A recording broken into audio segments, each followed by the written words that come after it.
Hello दोस्तों। तो एक बार फिर से आप लोगों का आज के हमारे इस वीडियो में बहुत बहुत स्वागत है।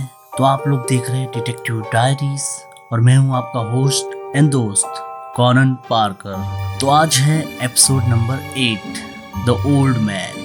अब हम कहानी को शुरू करते हैं और ये कहानी जिसने भी हमें भेजी है हम उसकी ही जुबानी सुनेंगे। तो अब हम कहानी में चलिए आगे बढ़ते हैं। जब मैं अपने दादा दादी से मिलने गया तो मेरे साथ कुछ घटना घटी, इसलिए कुछ स्पष्ट कारणों से मैं उस जगह का नाम नहीं बताऊंगा जहां यह घटना हुई, लेकिन मैं आपको बता सकता हूं कि यह गोवा के पास और कर्नाटक के नज़दीक में ही है यह जगह। मेरे दादा दादी के घर से लगभग 5 किलोमीटर दूर एक समुद्री तट था जो काफी फेमस था और उस समुद्री तट पर मैं और मेरे चचेरे भाई अक्सर जाते थे और सूरज डूबने तक क्रिकेट खेलते थे और हम बहुत अच्छा समय बिताते थे। मैं अपने सभी चचेरे भाइयों में सबसे बड़ा था, इसलिए मुझे समुद्री तट पर देर तक जाने का अधिकार था, लेकिन मेरे सभी छोटे चचेरे भाइयों को शाम 6 बजे तक घर आने की उम्मीद थी।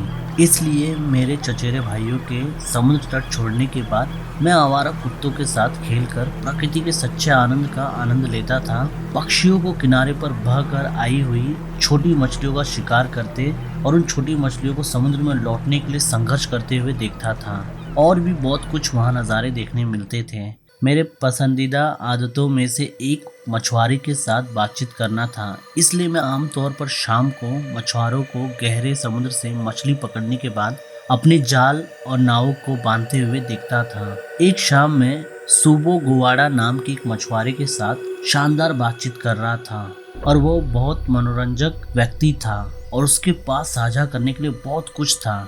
मैंने क्यूरियोसिटी के साथ पूछा कि क्या उसके पास कोई भूतिया कहानियाँ या प्रेत बाधित स्थान का अनुभव है। अब उसने जवाब में मुझे उत्तर दिया, हाँ मैं तुम्हें बताता हूँ। और उसने मुझे कहा कि आपको किसी प्रेत बाधित क्षेत्र को खोजने के लिए दूर तक यात्रा करने की कोई आवश्यकता नहीं है। उन्होंने कहा जहां हम खड़े थे उससे कुछ ही दूरी पर एक छोटी सी पहाड़ी मतलब पठार की ओर इशारा किया और आगे बढ़ते हुए संकेत दिया कि उस पहाड़ी पर अंग्रेजों द्वारा बनाई गई एक पुरानी इमारत के खंडर होंगे। मैंने उत्तर दिया, हाँ मैं उस जगह को जानता हूँ और दिन में कई बार वहाँ गया हूँ, क्योंकि वहाँ से समुद्र तट और आसपास के क्षेत्र का दृश्य वास्तव में मनमोहक है। लेकिन मैंने उस पुरानी संरचना में एक आदमी की आत्मा के घूमने की अफवाह के बारे में भी सुना है, लेकिन कभी कुछ महसूस नहीं किया या देखा नहीं। अब मैंने मुस्कुराया और उससे कहा, निश्चित रूप से दृश्य सुंदर है और आत्मा पुरानी इमारतों में तो नहीं घूमती है बल्कि बरगद के पेड़ में रहती है जो अंग्रेजों द्वारा बनाई गई उस पुरानी इमारत के खंडरों में ही स्थित है। मुझे आश्चर्य हुआ जब मैंने उससे पूछा कि अगर वह जानता है तो वो मुझे पूरी कहानी सुनाए। अब उस मछुआरे ने मुझे कहा, यह एक पुरानी कहानी है और यह घटना तब घटी जब उनके पिता एक बच्चे थे। उन्होंने कहा कि उस समय गांव में एक बेघर आदमी घूम रहा था और उसने इस पुरानी इमारत में शरण मांगी थी। तब लोगों को पता चला कि यह बेघर आदमी कोई आम आदमी नहीं बल्कि काला जादू करने में सक्षम एक तांत्रिक है। धीरे धीरे गांव वाले उनके पास काला जादू करने का अनुरोध लेकर आने लगे। शुरू में उनके पास आने वाले व्यक्तियों की संख्या कम थी, लेकिन जैसे जैसे समय बीतता गया भीड़ बढ़ती गई। शुरू में लोगों ने उनसे बीमारियों को ठीक करने या पुराने दर्द को कम करने जैसे छोटे मोटे काम करने के लिए कहा, लेकिन जैसे जैसे समय बीतता गया और उनकी लोकप्रियता इस तथ्य के कारण बढ़ती गई कि उनका जादू या काला जादू काम करता था, लोग उनसे वशीकरण जैसे गंदे काम करवाने के लिए कहने लगे या अपनी पहचान छिपा कर रखते हुए मारने का काम करने लगे। मैंने उससे टोकते हुए पूछा कि इस बेघर तांत्रिक को मांग पर काला जादू करने के बदले में क्या चाहिए होगा। अब उस मछुआरे ने मुझे समझाते हुए कहा कि तांत्रिक पैसे या सोना नहीं मांगेगा बल्कि उनके घर के सामने से लाल कपड़े में लिपटा हुआ भोजन और मिट्टी मांगेगा। जल्द ही गांव का सौहार्द और शांति भंग हो गई और समय समय पर स्थानीय लोग बिना किसी स्पष्ट कारण के लड़ते या बहस करते नजर आने लगे। एक बैठक बुलाई गई और सरपंच ने तांत्रिक व्यक्ति को शहर से हटाकर गांव की शांति और सद्भाव बहाल करने का निश्चय किया, क्योंकि सभी को विश्वास था कि जब से यह तांत्रिक गांव में आया है गांव की शांति खो गई है। तब से गांव वालों ने इस कार्य को पूरा करने के लिए एक दिन तय किया। वे तांत्रिक आदमी से क्रोधित और बहुत नाखुश थे। इसलिए वो उस पहाड़ी की चोटी पर एकत्र हुए जहाँ तांत्रिक रहता था, और मेरा विश्वास करो उन्होंने उसे अपमानित किया और उसे तुरंत गांव छोड़ने के लिए मजबूर किया। तांत्रिक अपनी जान बचाने के लिए भागा, लेकिन वह इतनी जोर से हंस रहा था कि सभी को लगा कि वह पागल हो गया है।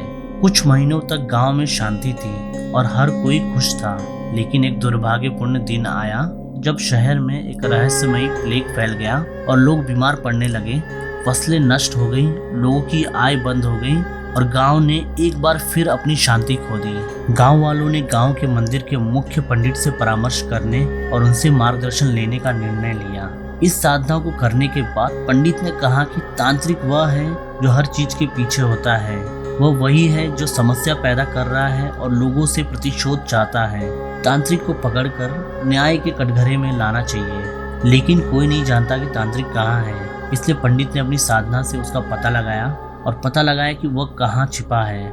जल्द ही तांत्रिक ने स्वीकार कर लिया कि वह अपनी शक्ति का उपयोग कर रहा था और लोगों को पीड़ित कर रहा था, और वह ऐसा लाल कपड़े में लिपटी मिट्टी के माध्यम से कर रहा था जो गांव वालों ने उसे मांग पर काला जादू करने के बदले में दिया था। बाद में उन्होंने बंधी हुई मिट्टी के स्थान का खुलासा किया जो पहाड़ी की चोटी पर पुरानी संरचना के अंदर बरगद के पेड़ के नीचे थी। जब लोगों ने यह देखा तो क्रोधित हो गए और उसे पीटना शुरू कर दिया और उससे लिपटी हुई मिट्टी छीन ली, जिसे नष्ट कर दिया गया ताकि तांत्रिक और अधिक नुकसान ना पहुंचा सके। इस घटना के बाद लोगों ने तांत्रिक को छोड़ दिया, लेकिन वह संभवतः अभी भी जीवित था, हालांकि कुछ खून और सूजन के साथ, क्योंकि अगले दिन वह जीवित नहीं रहा और बरगद के पेड़ के नीचे उसकी मृत्यु हो गई थी।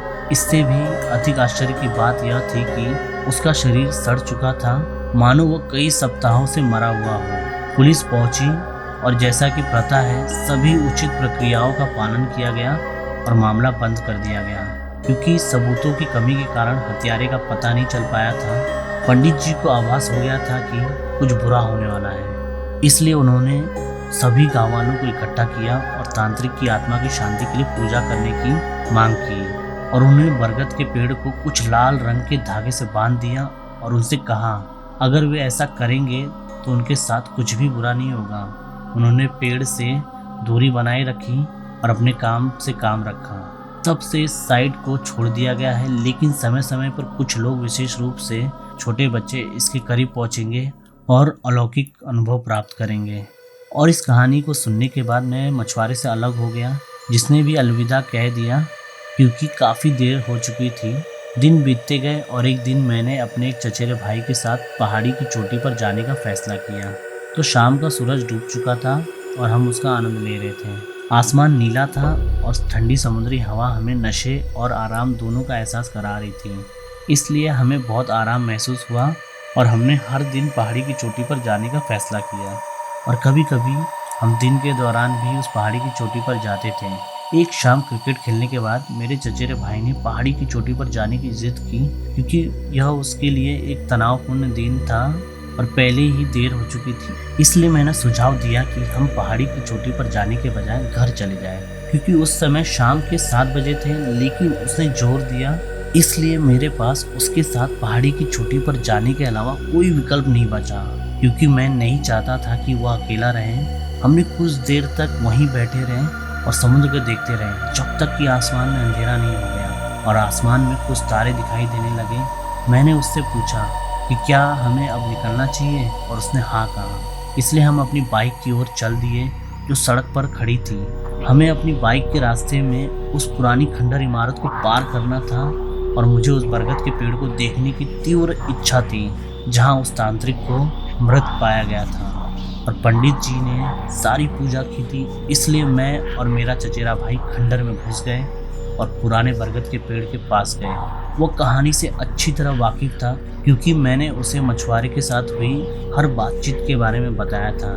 जब हम पेड़ के करीब पहुंचे तो हमें पता चला कि यह एक पुराना पेड़ था और हमने पहले से ही कई अधिक दिन देखे थे।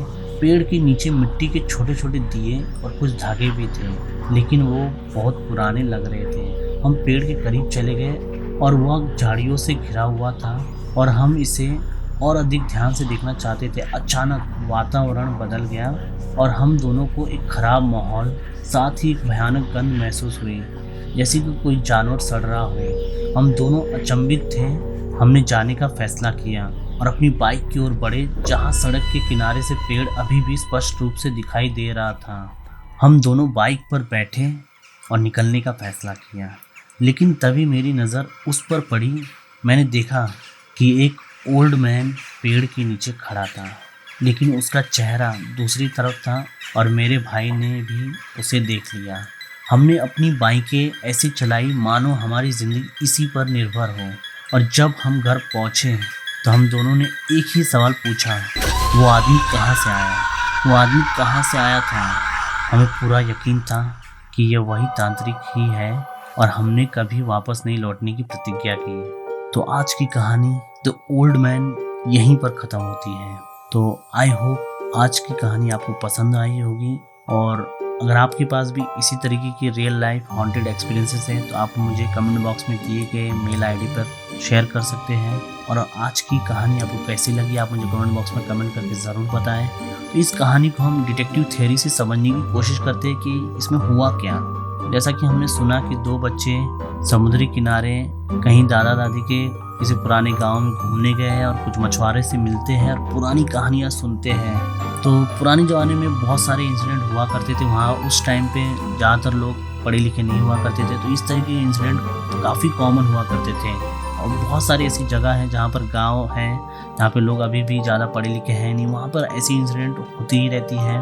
तो हम इसे पॉजिटिव वे में भी देख सकते हैं, नेगेटिव वे में भी देख सकते हैं, लेकिन हमें किसी भी चीज़ को अनदेखा नहीं करना चाहिए। इसलिए हमें कहीं भी किसी अनजान जगह पर उतना ही टाइम रुकना चाहिए जितना हमें वहाँ पर रह के सेफ साइड फील हो। जैसे हमें कुछ अनसेफ फील हो, हमें वहाँ से हट जाना चाहिए। तो चलिए, काफ़ी कहानियाँ सुन ली, मुझे भी अब अपने दादा दादी के यहाँ पर जाना है। और डोंट वरी, इस बार कोई समुद्र किनारा नहीं होगा, इस बार नदी के घाट किनारे में जा रहा हूँ। तो मिलते हैं अगली दूसरे किसी वीडियो में।